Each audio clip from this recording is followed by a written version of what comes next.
गोकुळ सोबत गोकुल। देवस्थान समितीचा निर्णय योग्यच।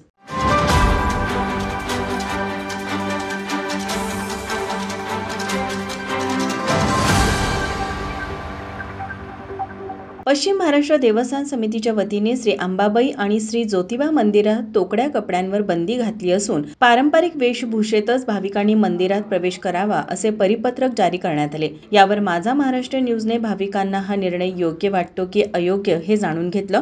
नमस्कार, माझा महाराष्ट्र न्यूज मध्ये आपल्या सर्वांचं स्वागत। करवीर निवासिनी श्री अंबाबाई आणि दख्खनचा राजा श्री ज्योतिबा या दोन्ही मंदिरात पश्चिम महाराष्ट्र देवस्थान समितीच्या वतीने पारंपरिक वेशभूषेतच भाविकांनी प्रवेश करावा असा निर्णय घेण्यात आलाय। यावर नागरिकांचं काही मत आहे जाणून घेऊया।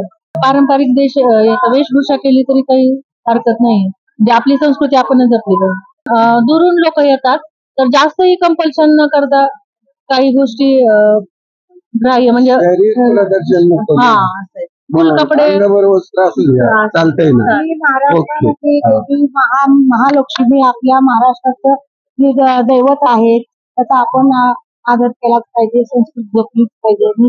बरोबर, हा उपक्रम छानच पारंपरिक पद्धतीनेच पाहिजे, कारण का ही महालक्ष्मी ही आपली कुलदेवता आहे ना महाराष्ट्राची, त्याच्यामुळे हे पारंपरिक पाहिजेच, वेशभूषा ही पाहिजेच।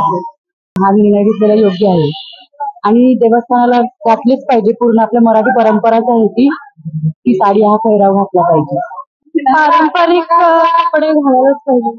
आणि पारंपरिक छान घेतलाय निर्णय, हे निर्णय घेतला की योग्यच घेतलाय। पारंपरिक संस्कार हे जागृत राहतील। परत साडी आणि नऊवारी हा आपला महाराष्ट्रीयन लुक आहे, तर मंदिरात देवीच्या मंदिरात जाताना प्रत्येक स्त्रीनी पूर्ण अलंकार घालून पूर्ण वेशभूषा करून मंदिरात जावे, छोटे कपडे न घालता साडी घालून जावे असं वाटतं। देवस्थान समितीने घेतलेला हा निर्णय योग्य आहे।